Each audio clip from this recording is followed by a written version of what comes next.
Bismillahirrahmanirrahim. Pemirsa tercinta yang dirahmati Allah Tuhan Yang Maha Esa, bersua kembali di kanal Hikmatologi. Menurut sederhana, mengajak diri kita masing-masing berpikir, kian melembut, cerdas, dewasa, bijaksana, akan hati nurani berdasar kitab suci, agama kepercayaan yang kita yakini. Tentu saja upaya serius terus-menerus tak kenal putus untuk menghayati, mengamalkan Pancasila niscaya dalam kehidupan sehari-hari.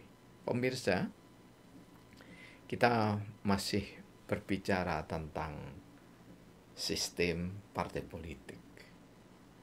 Namun sebelumnya marilah kita menengok kembali, mendalami hakikat dari dasar negara. Hal pertama, itu yang pertama, yang utama, satu-satunya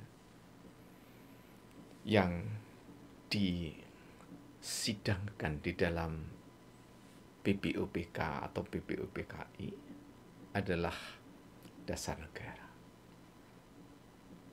termasuk penjelasan otentik yang ada di dalamnya, meliputi bab, batang tubuh, pasal, penjelasan, aturan perahlian, dan aturan tambahan. Teringat kami akan perkataan seorang ilmuwan,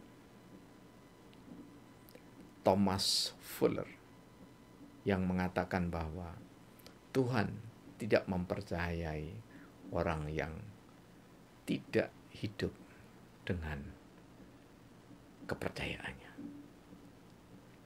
Kalau kita pinjam kalimat ini, Tuhan Yang Maha Esa tidak mempercayai bangsa yang tidak mempercayai Pancasila. Dan hikmatokrasi partai politik Indonesia kami bangun secara konseptual atau teoritik berdasarkan pada The Supremes of Grand Theory, hikmah. Dan kami ulang, grand teorinya, jadi penurunan dari hikmah tadi, yakni adalah hikmah ketuhanan Yang Maha Esa. Sehingga kita tidak perlu repot mencari-cari kosakata, merindukan masa lalu yang jelas sudah tidak mungkin terulang. Ada yang rindu pada kerajaan Majapahit, ada yang rindu pada kerajaan Mataram kuno, ada yang rindu kerajaan Pasundan, ya, dan seterusnya. Kemudian ada yang merindukan khilafah di masa sahabat Rasulullah Muhammad SAW. Ingat, semua itu sudah menjadi catatan masa lampau, sejarah peradaban masa lampau, di mana kearifan-kearifan itu sudah dimampatkan, dirumuskan menjadi Pancasila. Jika kita bertalian dengan dasar negara. Karena ketika kita meninggalkan dasar negara dengan sengaja, apalagi terstruktur, masif, berencana, maka sungguh jati diri bangsa ini sudah tidak ada. Karena itulah kami insya Allah tidak akan pernah bosan untuk menyuarakan gema Pancasila dengan tentu saja sajian yang kami anggap terbarukan. Karena kami juga belum menemukan terminologi dari hikmatokrasi ini. Jujur harus diakui, hikmatokrasi merupakan pembelajaran dari demokrasi. Karena sekali lagi demokrasi itu sama sekali kita tidak mendapatkan akarnya tidak mendapatkan esensinya di dalam Pancasila. Jadi ketika Bung Karno di tahun 1960-an menawarkan Pancasila sebagai dasar berbangsa bernegara di dunia, agar dunia ini seluruh bangsa-bangsanya mencapai kedamaian, keadilan, kesejahteraan, maka kita jangan sibuk mencari kesalahan atau kelemahan dari seorang Soekarno. Tetapi marilah kita sibuk untuk menggali potensi dari Pancasila itu sendiri. Karena menurut hemat kami, Pancasila itu tidak pernah akan habis digali, karena ketika kita menggali Pancasila, tentu saja sesuai dengan agama dan kepercayaan masing-masing, maka sebagai warga negara senantiasa berangkat dari agama dan kepercayaannya. Dan ketika proses penggalian itu seperti itu, analisis itu seperti yang kami sampaikan itu, maka tidak perlu kita takut atas mekar tumbuh kembangnya agama yang berbeda dengan kita. Jadi Islam tidak perlu, umat Islam tidak perlu khawatir. Ada ajaan-ajaan saudara kita yang Nasrani atau Kristiani, Katolik, dan varian-varian yang lain, Buddha, Hindu, Konghucu, aliran kepercayaan dan yang lainnya.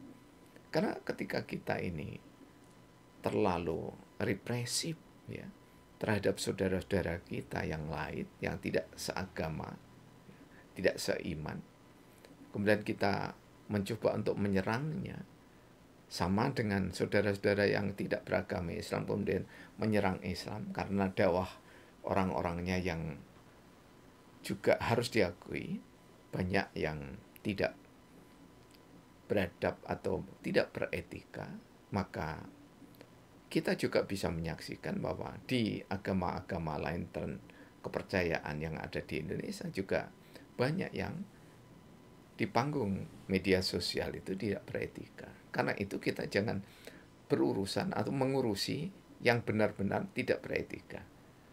Nah, di sini orang-orang yang tidak memiliki etika sosial, maka hal yang terbaik adalah harus ada hikmah kebijaksanaan dari aparatur pemerintah atau aparatur negara.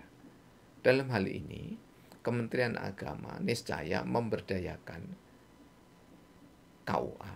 Jadi KUA itu jangan hanya mengurus NTCR ya, nikah, talak, rujuk, cerai itu. Jangan hanya mengurus itu. Tetapi cobalah hadir di tengah masyarakat ya. KUA itu untuk memberikan sumbangsi pemikiran ya. Bukan penataran ya, sumbangsi pemikiran, dialog bersama tokoh-tokoh yang ada di tengah-tengah masyarakat kita. Agar Pancasila itu memang benar-benar menjadi bagian integral dari agama-agama yang ada di Indonesia, kepercayaan-kepercayaan yang ada di Indonesia.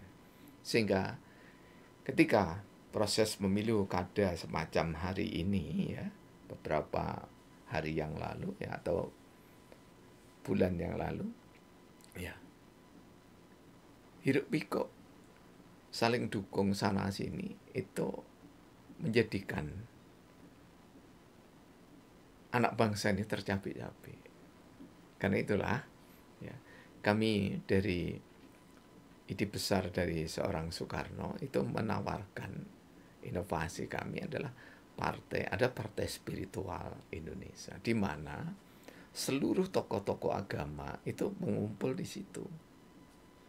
Jadi kalau orang sudah memilih sebagai pendakwah, sebagai pensiar ajaran agamanya, maka harus merelakan dirinya untuk diwadahi di dalam satu bendera, supaya tidak mendukung partai ini, tidak mendukung partai sana, kemudian merendahkan partai yang lain. Apa tidak jenuh tuh ya? Tokoh-tokoh agama itu kok ya masih saja turut dukung-mendukung, bahkan sama sekali tidak melahirkan pemikiran-pemikiran baru untuk menyongsong Indonesia ke depan. Karena kalau tanpa pemikiran, ya, tanpa bangunan konstruksi yang baru di dalam sistem partai politik Indonesia masih tetap berdasarkan dukungan massa, maka semakin diterapkan demokrasi, semakin tercapek-capek bangsa ini. Dan setiap 5 tahun sekali, bangsa ini porak-poranda di dalam sistem sosialnya, sistem kemasyarakatannya. Karena itulah membangun peradaban partai politik Indonesia yang berdasarkan Pancasila tidak perlu kita rikuh, ya, tidak perlu kita merasa kecil karena berdasarkan Pancasila. Justru berdasarkan Pancasila, apalagi di era gegap gempitanya Pak Prabowo Subianto untuk memberikan nuansa baru di dalam sistem pemerintahan Indonesia, maka ya kita harus menyambutnya dengan baik. Dan kami sebelum Pak Prabowo jadi presiden, ya presidennya siapapun di tahun ini sampai 5 tahun ke depan, ya, harapan kami pikiran-pikiran sederhana berdasarkan hikmah kepada Tuhan Yang Maha Esa itu disambut dengan keterbukaan dada. Ya. Dan mudah-mudahan Profesor Doktor yang juga Kiai Haji, ya, Nasaruddin Umar MA, yang juga sekarang menjadi Menteri Agama Republik Indonesia, itu masih ingat dengan dialog kami pada saat di Universitas Brawijaya Malang, baik melalui webinar nasional maupun dialog langsung ketika di Masjid Raden Patah. Karena beliau berharap bahwa gagasan kami tentang hikmatologi, yaitu kritik atas filsafat, dan hikmatokrasi, kritik atas demokrasi, itu betul-betul, ya, pesannya pada Ketua Takmir Masjid Raden Patah, Profesor Dr.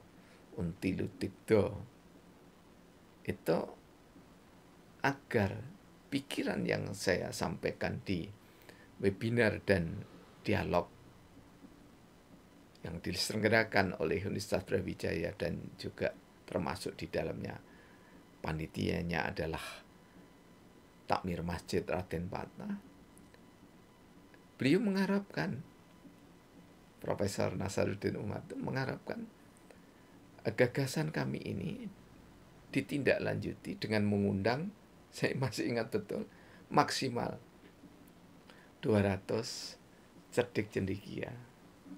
Dan beliau waktu itu, mudah-mudahan saya tidak salah sebut, jangan lebih dari 200. Karena apa? Beliau menyebutkan, Prof. Nasaruddin Umar, hikmatologi dan hikmatokrasi itu adalah hal yang baru. Jadi kami tidak merasa hebat begitu yang dikatakan oleh Profesor Nasaruddin Umar, hal yang biasa, tetapi tentu saja tidak biasa disambut oleh orang-orang yang tidak memiliki keterbukaan. Terbuka apa? Terbuka untuk menginovasi, mengaktualisasi nilai luhur Pancasila, dan lebih dari itu terbuka untuk menerima sesama temannya, apalagi seperti kami yang tidak punya jabatan apa-apa gitu, ya, di Universitas Brawijaya, bahkan sudah pernah tugas gitu, ya. Karena ketika itu kami masih juga aktif menjadi dosen di Universitas Brawijaya Malang. Jadi ini sekedar kami untuk mengingatkan bahwasanya sebenarnya, ya, termasuk di dalamnya ketika kami menjadi keynote speaker di dalam peringatan seabad Nahdlatul Ulama, webinar nasional internasional itu, ya, maka sambutan dari saudara-saudara kami yang Nasrani itu sangat luar biasa, karena kami waktu itu menjelaskan dari perspektif Injil, ya, Alkitab, Taurat, Zabur, ya, Al-Quran juga termasuk Bhagavad Gita, Tipitaka, dan yang lainnya. Termasuk Sisu ya. Jadi kami insya Allah terus berharap bahwasanya pikiran-pikiran baru di dalam khazanah ilmu pengetahuan itu mendapatkan tempat, ya, sehingga kita tidak risih kalau kita mengkritik filsafat, tidak risih kalau kita mengkritik demokrasi, dan mengkritik itu tidak perlu memaki-maki, berteriak-teriak begitu, dan kita tidak perlu mencari massa gitu ya. Karena nanti siapa pendukung hikmatologi, anti filsafat, siapa pendukung hikmatokrasi, anti demokrasi, tidak ada anti. Karena pemikiran-pemikiran yang dilahirkan oleh seseorang itu ya tidak untuk diterima hari ini, diterapkan ya, dan juga tidak harus ditolak hari ini kemudian dikucilkan orangnya ataupun dimaki-maki ya, seperti beberapa orang yang memang hobinya memaki. Teringat kami akan mutiara hikmah dari Rasulullah Muhammad SAW dalam hadisnya itu, bahwa apa yang keluar dari lisan, ya, apa yang keluar dari tubuh kita itu gambaran dari kalbunya seseorang. Ya. Inilah yang ditangkap oleh orang Jawa penggalih. Jadi ketika orang sampai tataran menggalih, menggunakan penggalihnya, hati nuraninya, maka insya Allah orang itu ada dalam kearifan. Dan sungguh saya sangat respect sekali pada salah satu komentar ya yang disampaikan oleh Ibu Ifah ya, Ibu Khalifah Siti Khalifah di Kebun Agung ya, ketika memberikan komentar pada seri ke-854 hikmat di setiap hati manusia. Ya.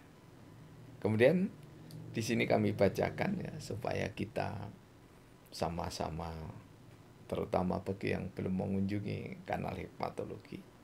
Beliau mengatakan hikmah bisa masuk ke jiwa seseorang ketika kalbunya sudah bersih dari semua penyakit hati, ya, dari iri, dengki, ya, permusuhan dan seterusnya gitu ya. Ketika seseorang menggali hikmah dan memasukkannya ke dalam hati, selama hatinya masih ada kotoran, maka hikmah yang keluar juga akan terkontaminasi dengan kotoran yang ada dalam hati. Artinya ini kalau kita meminjam terminologi dari Alkitab ya, itu hikmah dunia ya, sama dengan Al-Qur'an. Ya. Artinya ketika berhikmah pada dunia, maka kotor yang keluar dari hatinya itu. Ibaratnya sebuah wadah yang kotor. Jika dimasuki air yang bersih, maka air yang bersih tadi menjadi kotor. Jadi kesimpulannya, ketika kita menggali sebuah hikmah, harus bersih hati dahulu, agar hikmah yang baik tidak terkontaminasi dengan penyakit hati. Luar biasa, apresiasi sekali kami pada Ibu Iva ya, berkalian dengan apa yang kita sampaikan pada seri yang sekarang ya, kalau tidak salah seri ke 857 ya. Jadi ada juga yang memplesetkan Pancasila dengan panca yang digandengkan dengan kalimat yang sangat tidak bagus, tidak terhormat, tapi kami pun tetap terima kasih gitu ya, karena sudah hadir, sudah mengunjungi dan sudah berkomentar. Walaupun komentarnya itu sebenarnya sungguh ya harus lebih hati-hati ya. Karena apa? Karena dasar negara itu penuh perjuangan, bukan penuh rekayasa. Terima kasih, mudah-mudahan Partai Politik Indonesia ke depan benar-benar didasarkan pada Pancasila, sehingga Tuhan yang Maha Esa itu betul-betul, karena kita yakini, kita imani, maka Tuhan Allah yang Maha Esa akan mengabulkan. Damai, bahagia Indonesia milik semuanya. Baldatun, thayyibatun, warabun ghafur. Terima kasih, mohon maaf. Alhamdulillahirabbil alamin. Praktek biologi dan bersama